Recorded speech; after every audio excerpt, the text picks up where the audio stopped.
Ah, hoje a gente vai começar de um modo um pouco diferente do que eu faço habitualmente. Vamos falar sobre energia, pensamento e vontade. Uma boa parte disso a gente foi buscar no livro Pensamento e Vida, de Emmanuel. Mas, como eu quero lá na frente construir um exemplo para todos vocês, eu vou propor o seguinte, quer ver? No litoral sul de São Paulo, para quem não conhece ou não lembra direito, tem uma praia muito grande que leva esse nome, Praia Grande.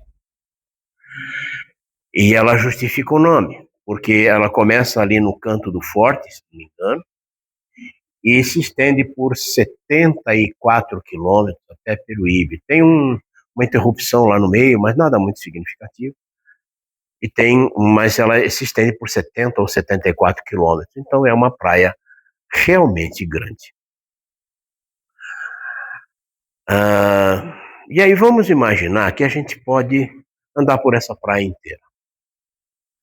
Vamos imaginar que não está frio, que está um dia gostoso, o sol está cálido,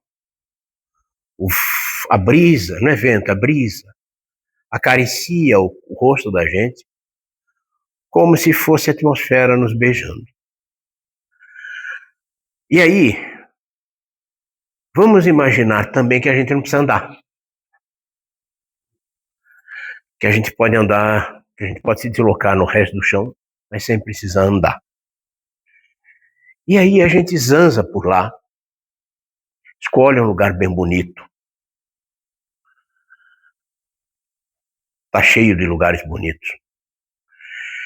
E aí a gente faz o seguinte, cada um de nós. A gente agacha e pega um grão de areia.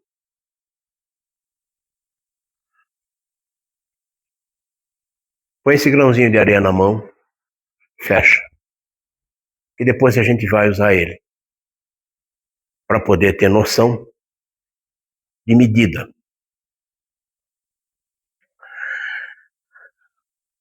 Tudo que existe no universo tem como origem primária o fluido cósmico universal. Muitos aqui já ouviram falar disso. Os espíritos superiores, como por exemplo Jesus Cristo, com a elevada capacidade moral que possuem, podem condensar esse fluido transformando-o em átomo. Quem for da área química entende disso muito mais do que eu, porque eu detesto química. A química que eu mais gosto é passar café na cafeteira, só. O átomo é a unidade base da matéria tangível. Aliás, os átomos formam todos os corpos, celestes e seres. O fluido cósmico universal pode existir em um estado de extrema pureza, ou seja, eterizado, ou num estado de materialização ponderável. O átomo, como resultado da transformação do fluido cósmico universal de etéreo em matéria densa, representa um estado transitório da matéria elementar. Eu estou falando tudo isso para a gente entender que nós lidamos com isso tudo todo santo dia e não percebemos. Já que falamos em átomos, vamos à questão 540 do Livro dos Espíritos, de onde trazemos o seguinte esclarecimento. Tudo se encadeia na natureza desde o átomo primitivo até o arcanjo, pois ele, o arcanjo, começou pelo átomo. Essa visão do átomo ao arcanjo descreve a jornada do princípio inteligente, centelha de vida, que começa a sua trajetória de forma inconsciente, como matéria bruta, e evolui através dos reinos animal e vegetal, e chega até o estágio humano, como espírito individualizado, dotado de livre-arbítrio e razão. Esse negócio de razão é meio questionável, porque quando a gente conversa com as pessoas por aí, nem sempre A gente tem razão. Mas tudo bem, deixa para lá. Esta doutrina espírita nos ensina que o Criador dotou a natureza de leis perfeitas e unificadas, onde essa evolução acontece de maneira contínua e progressiva ao longo de múltiplas existências. Então, o átomo é energia. Nós somos energia. Tudo o que fazemos, o que construímos, o que produzimos, decorre da nossa capacidade ainda limitada de manipular energia. Muito limitada.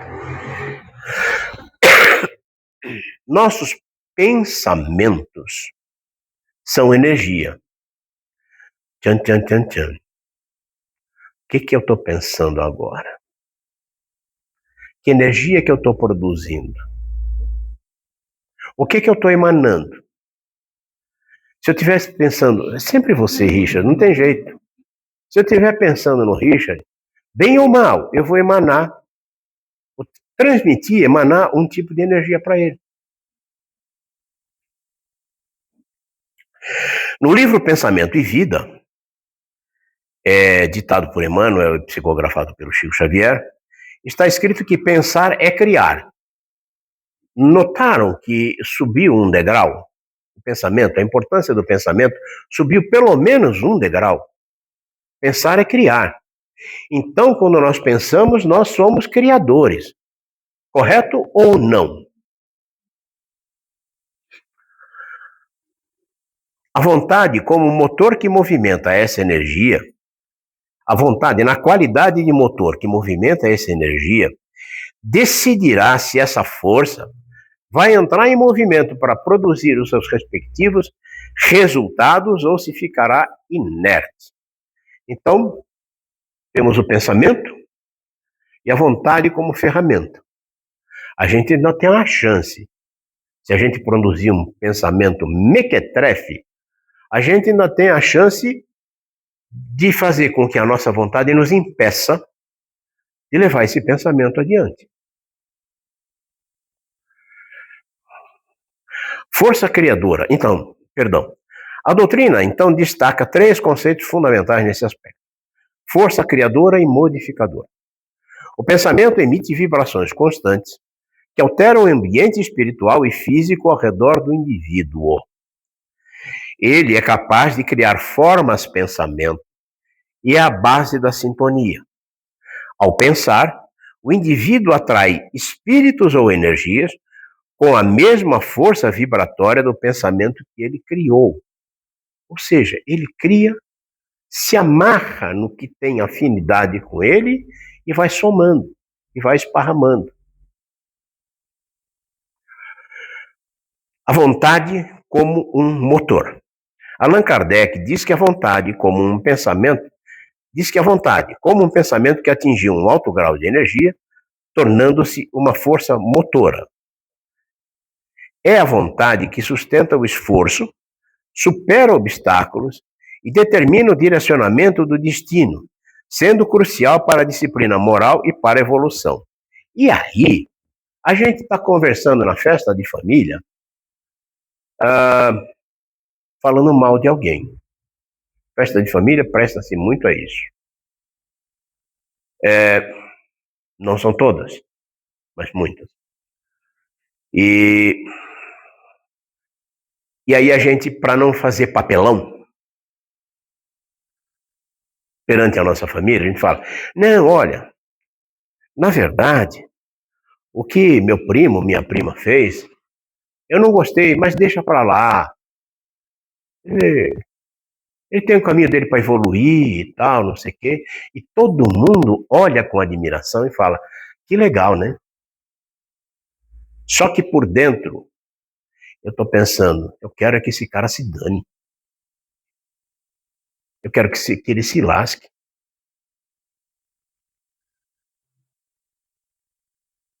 O que é que eu estou produzindo?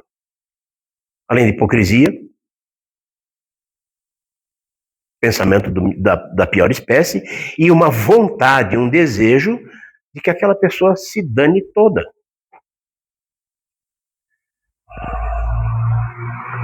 O fluido cósmico universal, todo o processo ocorre através do fluido cósmico universal, que é a matéria elementar primitiva, e que é manipulado pela vontade e plasmado, modelado, formado, conforme a natureza dos sentimentos de cada pessoa, influenciando a saúde, o ambiente e o bem-estar geral. Quem de nós ou quem de vós já não entrou na casa de alguém e não se sentiu bem? Ou quem de nós, quem de vós já não recebeu visita de alguém que tenha liberdade suficiente para dizer assim, Lira, tá tudo bem com você porque o ambiente na sua casa tá pesado. Eu já contei aqui há um tempo atrás, eu fui no supermercado Jaú, no sábado à tarde, entrei lá com a minha esposa e tal, e aí a gente faz uma força-tarefa, vai um para um canto, outro para o outro, e vamos terminar esse negócio logo. E aí quando chega na hora dos chocolatinhos é uma desgraça. Mas vamos lá. Aí acaba a pressa. Aí eu comecei a não me sentir bem lá dentro. Parecia que vinha uma onda de um sentimento muito ruim. Eu fui até onde ela estava e falei, escuta, o negócio é o seguinte, vamos parar a compra aqui, até onde chegamos, e vamos sair daqui, vamos para outro supermercado, porque aqui não tá bom, tem alguma coisa que eu não estou gostando. Podemos ir embora? Aí ela falou, eu também não estou muito confortável. Eu falei, então vamos pagar e vamos para outro mercado que a gente faz o que tem que fazer. Essas coisas a gente capta. Nós temos antenas para isso. Vocês lembram? Deixa eu olhar aqui, todo mundo lembra. A maioria lembra. Quando morreu Tancredo Neves, ele estava internado em São Paulo. Eu trabalhava naquela época no aeroporto de Congonhas e fui de manhã cedo para o trabalho, só que naquele dia foi feriado e tal, e a firma nem abriu, e aí eu fiquei na rua para ver passar o cortejo dele. Ele passou num caminhão de bombeiros e tal, não sei o quê. Gente do céu. Eu não estava com ninguém conhecido, estava sozinho. De repente você começa a sentir um negócio avassalador, um negócio ruim, que vem vindo, e vinha vindo da direção de onde vinha o caminhão dos bombeiros, que vinha na pista centro-bairro. Um negócio horrível. Eu me preveni, eu saí, eu tava num canto de um passeio, que tinha um passeio aqui, tinha um jardim aqui atrás de mim, uma mureta com um jardim, e ali tinha a rua, e tava cheio de gente na rua, cheio de gente aqui. Meu instinto fez com que eu pulasse sentado em cima desse jardinzinho e ficasse lá. Passou um grupo de pessoas passando por cima de todo mundo. Alguém já viu pessoas sendo pisoteadas na rua? É um negócio horrível. E aquilo veio. Aquele ambiente dominou as pessoas que estavam ao alcance. Energia ruim.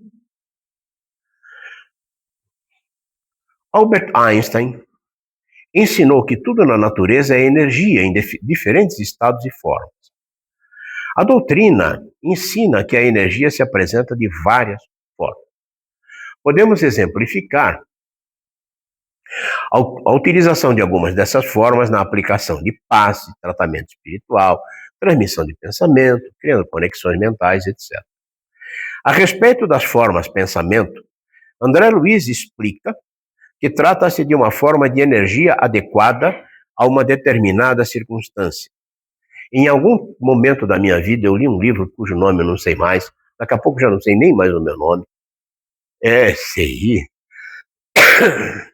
E que fala, esse livro fala das formas de pensamento que estão nos ambientes, por exemplo, balada. Diz que quem tem a capacidade, quem tem a possibilidade, melhor dizendo, de ver, diz que o chão é apavorante. Os insetos, aquelas coisas muito feias, terríveis mesmo. Formas, pensamento criadas pelas pessoas. Se eu já não gostava de ir, parei de ir mesmo. A respeito... Bom, as energias que atuam no mundo espiritual são muito mais sutis do que as energias com as quais lidamos no mundo físico. Por essa razão, merecem, de nossa parte, uma análise mais adequada. Para as energias do mundo físico, sempre são necessários dispositivos dos mais variados tipos que permitem a sua produção, controle e até transmissão. As energias espirituais dependem fundamentalmente do nosso mundo íntimo, porque estão ligadas ao pensamento e à vontade. Vale dizer, pensou, criou, a vontade mandou, entregou, fez. As energias espirituais são controladas pelos espíritos e podem ser benéficas, salutares ou desequilibradas e pesadas. Muitas vezes nós notamos diferenças nos mesmos ambientes. Já vimos que pensar é criar.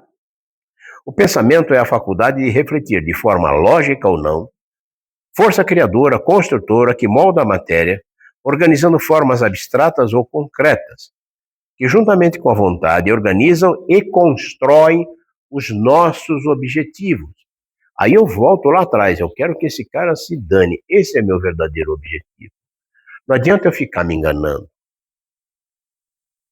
E depois, quando desencarna, acorda num lugar não muito agradável, não muito condizente com o que esperava, mas eu era espírita.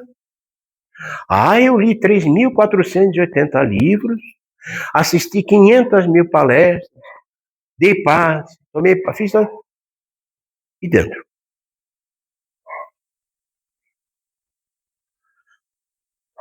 A respeito de moldar a matéria, Jesus caminhou sobre as águas, porque, com seu elevado teor moral e capacidade de moldar a matéria, possibilitou que essa matéria se transformasse em matéria densa o suficiente para sustentar o peso do seu corpo. Um estudioso da doutrina espírita, chamado Ernesto Bozano, diz que o pensamento e a vontade são elementos plásticos e organizadores. Toda vez que formulamos um pensamento, no mais das vezes, exercitamos a vontade que gerencia o nosso ser. Por essa razão, existe a necessidade constante de refletir a respeito do que buscamos, os nossos pensamentos e, portanto, para onde estamos dirigindo as energias dessa atividade mental. Instrução e educação são fundamentais para que consigamos pensar direitinho. Cuida da alma. É que, com a instrução e a educação, iremos, além de admitir a nossa fé, iremos também buscar com perseverança e fervor a possibilidade de viver a nossa fé com naturalidade. Quando nossos pensamentos são de característica elevada, a energia resultante é também elevada e benéfica. Por essa razão, nos trabalhos de tratamento espiritual, são manipuladas energias salutares que são importantes para a melhoria física, espiritual e psicológica. Estamos todos submetidos às eternas leis morais. Vivemos rodeados de pensamentos, vibrações, energia de todo tipo, a influenciar-nos tanto para o bem quanto para o mal. Por essa razão, o nosso pensar é importantíssimo, porque com ele criamos barreiras protetoras, conectamos-nos a níveis mais elevados e podemos nos pacificar interiormente, ainda que à nossa volta haja agitação, temor e revolta. Jesus, não por acaso, ensinou-nos a orar e vigiar. Orar, sem dúvida, é uma bênção que nos auxilia a equilibrar nossos pensamentos. Mas vigiar é o pensamento equilibrado energeticamente e que vai em busca de gerar atos positivos. Gandhi dizia que as doenças são resultado não só de nossos atos, mas também dos nossos pensamentos. Ao nos fixarmos em problemas, lamentações, comportamentos inadequados, estamos plasmando para nós as consequências desses pensamentos e sentimentos.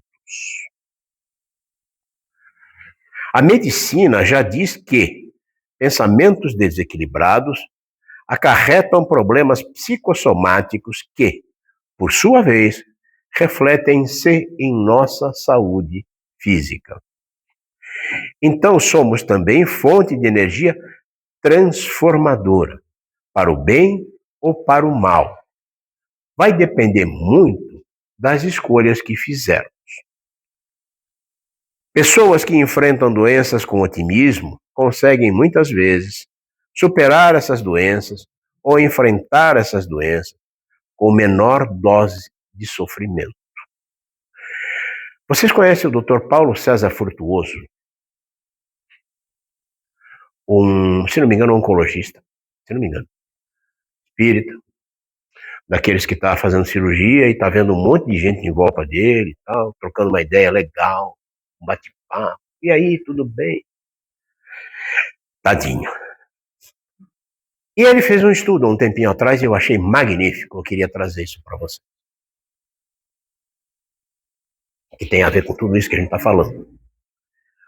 O corpo humano de uma pessoa com altura em torno de 1,70 m e 81 quilos tem algo em torno de 10 trilhões de células.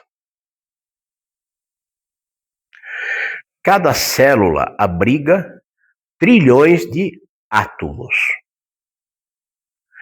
E aí ele fez lá um monte de contas. Eu não sei como é que esse pessoal consegue fazer essas contas. É que nem quando dizem que uma pessoa, em média, produz 60 mil pensamentos por dia. Eu queria saber quem ficou contando isso.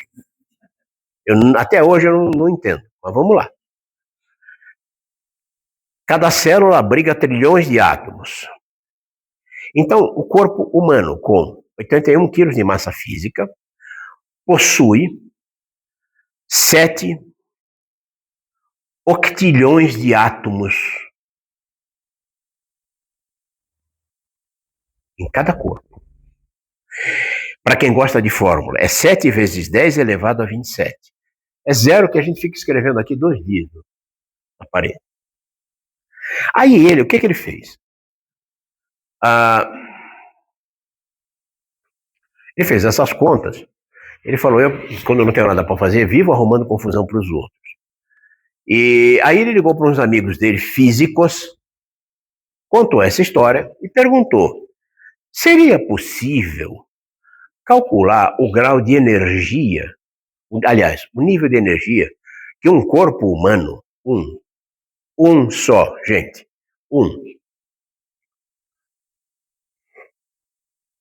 tem disponível nessa quantidade de 7 octilhões de átomos? Diz que os caras falaram para ele, tá, vamos ver se a gente consegue calcular e tal. Desligaram, conversaram sobre outras coisas, desligaram. Passou acho que um mês e pouco, e segundo ele conta, acho que ele já nem lembrava direito disso. Os caras ligaram para ele e falaram, ô Paulo César, lembra aquela pergunta que você fez, assim, assim, assim? Ah, sei. Então, aí ele perguntou pro cara, mas vocês conseguiram calcular? Sim, mas senta aí.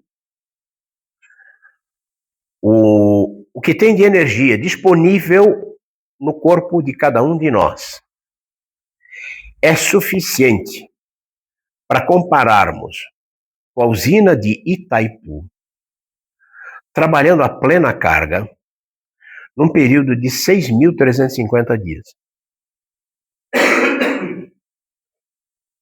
No seu corpo, no seu.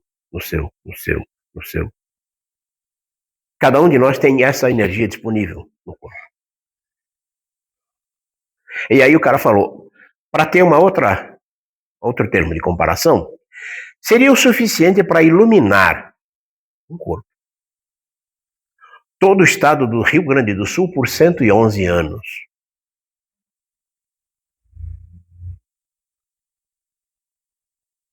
Ele ficou espantado. E aí ele falou, ele ficou pensando. E aí ele disse que pensou assim, caramba, já que nós estamos falando de átomo,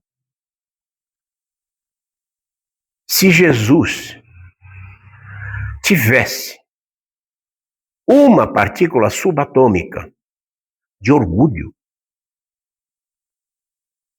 o cristianismo não existiria. Ele teria arrebentado tudo, na pior das horas. O que é uma partícula subatômica? Eu fiquei tentando estabelecer um termo de comparação para a gente ter uma noção da grandeza de Jesus. E aí eu achei que é cabível fazer a comparação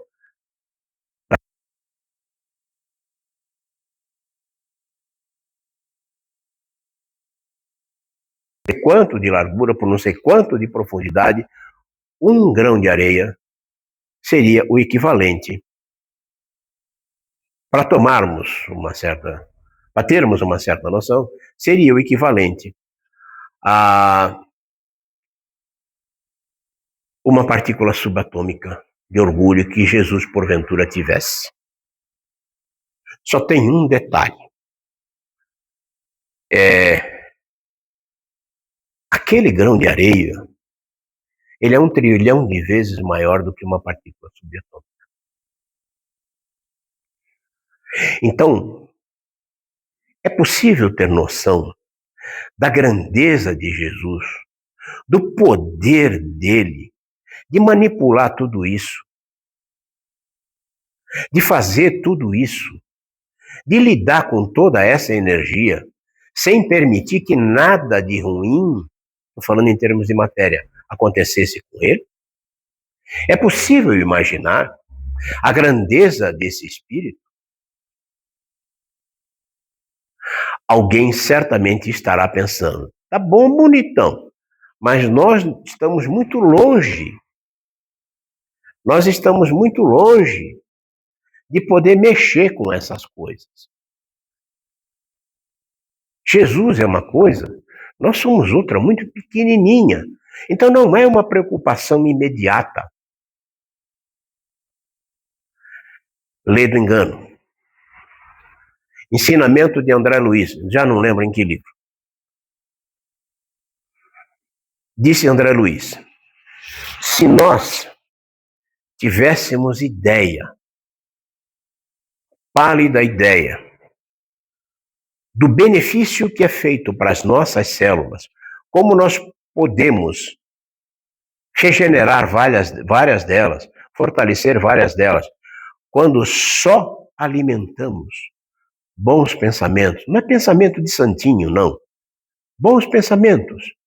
Evitar pensar mal dos outros, evitar entrar em confusão, evitar, por exemplo, eu vou bater na tecla que eu bato quase toda vez, evitar de ficar vendo essas matérias televisivas com um monte de sangue escorrendo pela televisão, maldade, tal, não sei o quê, detalhes sórdidos.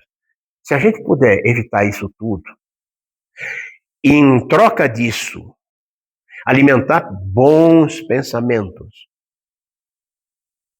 em relação às pessoas, a nós, a vida, nós manipulamos já, mesmo sem perceber, já começamos a manipular as nossas células.